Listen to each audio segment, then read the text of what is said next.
The world can be a strange and frightening place, full of many horrible and horrifying creatures. But, as is with all dark subject matter, there is an undeniable morbid curiosity regarding just such creatures. Today, we're going to crack open a cryptid case study and take a closer look at one of these entities.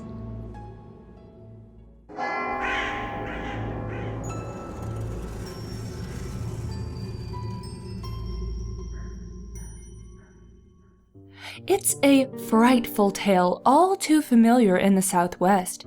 Night has fallen, the moon is bright, and you're making your way alongside a glistening river.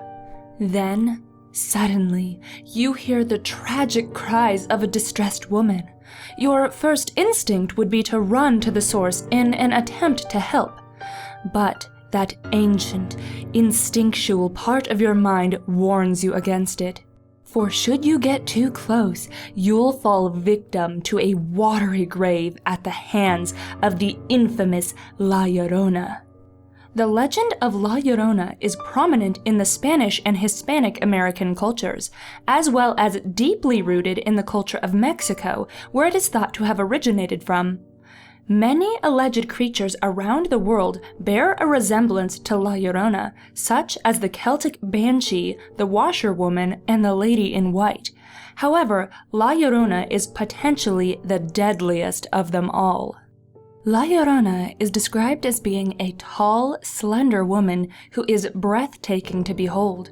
She has soft and naturally beautiful features and long, silky raven hair that dances in the breeze. She wears a long, flowing white gown and sometimes a silky white veil.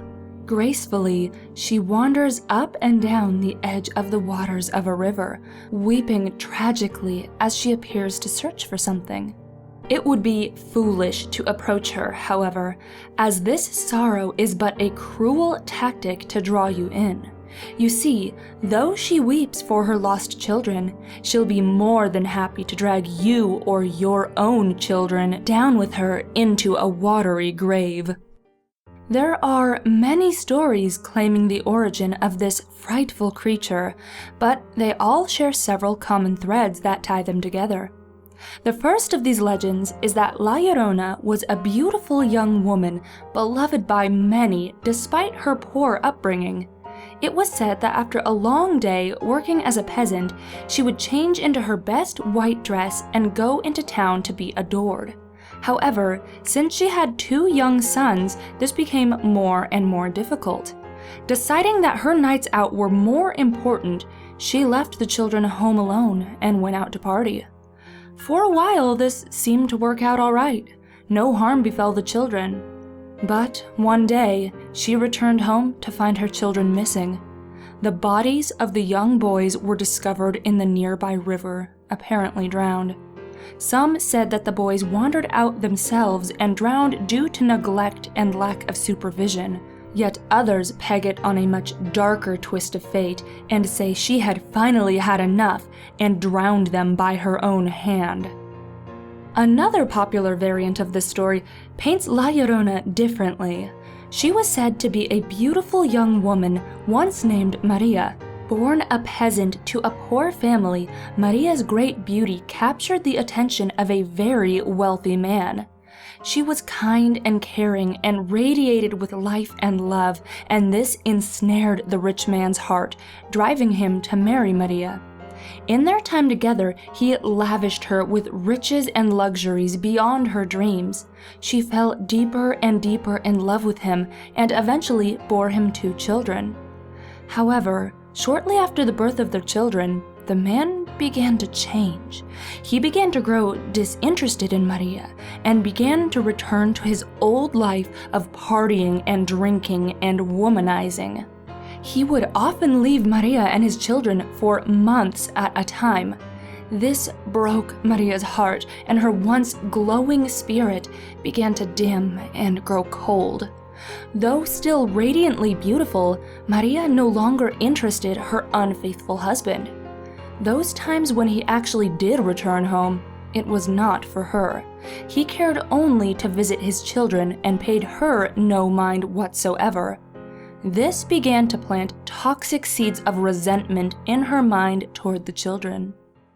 The final straw was one evening when Maria was taking a walk with her children on a lovely trail near the river. Suddenly, her husband pulled alongside them on a nearby road in an elegant carriage.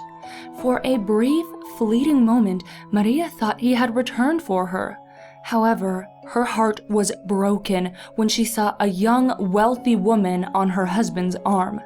It seemed that in his time away, he had decided to leave Maria and take on a new wife from the wealthy class. While parked along the side of the road, the husband did not so much as look at Maria or acknowledge her. He spoke only to the children and told them that later that evening he would return to take them away to live at his new home with their new mother. He then promptly returned to the road without so much as even a glance back at Maria. At this point, something broke inside of her. She went into a blind rage. Her husband had already taken so much from her. He wouldn't have her children too. In a flash, she turned on her children. She violently grabbed them and tossed them into the swiftly raging waters, and in seconds, they had vanished downstream. When her rage subsided, Maria realized the terrible thing she had done. She ran her fastest down the riverbank, trying to find and rescue them. But it was too late. They were gone. She stood there, wailing at the banks of the river, wishing for her children to return. But they never did. And in a final act of grief, she threw herself in the river after them and drowned beneath the crashing rapids. Some say that upon her death, she stood at the gates of heaven and was challenged as to the whereabouts of her children. She was denied entry into the afterlife until she could find them and return once more. So now, she is forced to wander the earth for eternity as she searches in vain for her drowned children. Soon after her death, reports of a vengeful spirit drifting up and down the Santa Fe River began. Whenever night fell, a tragic wailing could be heard echoing through the night like an evil curse. The people in the nearby towns became afraid to go out after dark. She could be spotted walking up and down the riverbanks, a ghostly vision still in her beautiful white dress, sobbing hysterically. People then stopped calling her Maria, and henceforth began referring to her as La Llorona, and with that, people began warning their children not to stay out late, should La Llorona snatch them, seeking a replacement for her own children. Once again, the legends begin to differ here. Some state that her wrath affects anyone foolish enough to approach her. Men, women, children, she'll drown them all indiscriminately. While others state that she reserves her brutality for children alone, simply ignoring adults and targeting the little ones, dragging them kicking and screaming into a watery grave. Countless sightings of La Llorona have been reported over the years, some claiming to see a woman in white on the distant riverbanks, but when they arrive, there are no signs of footprints anywhere. Others claiming a ghostly female figure suddenly appearing seated next to them in their cars or wagons, giving them a strict warning to obey their mothers.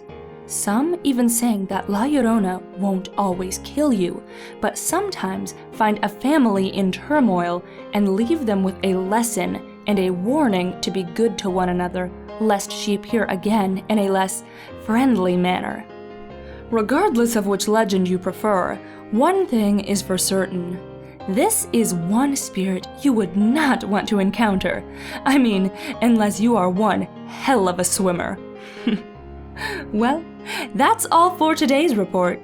If you enjoyed this video, please leave a like, and if you're new here, please consider subscribing. There's more creepy content every Monday and Friday to satisfy your appetite for horror. Until next time, stay creepy. And of course, a special thank you to all my patrons, and in particular, my amazing patrons who pledged over $20. Special thanks to Tyler Spooks, Alex Gutierrez, Kuda, and Simon Lavadier Delisle. If you'd like to become a patron, you can follow the link in the card. Well, that's all guys. Catch you later!